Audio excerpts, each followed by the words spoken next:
আমি জানতাম না ভালোবাসা কি, তুমিই শিখিয়েছ।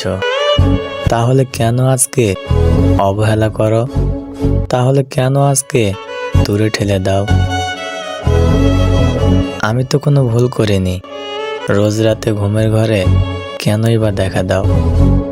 আজ নিজেকে বড় একা একা লাগে, কতই না কেয়ার করতে আমার। খুব মিস করি আজও সেই দিনগুলোকে, খুব মিস করি তোমার স্মৃতিগুলোকে। তুমি আমার সেই মানুষ ছিলে যাকে নিয়ে আমার সারাটা দিন কেটে যেত। তুমি আমার সেই মানুষ ছিলে যাকে নিয়ে আমি হাজারো স্বপ্ন দেখেছিলাম, কিন্তু আফসোস পূরণ করতে পারলাম না।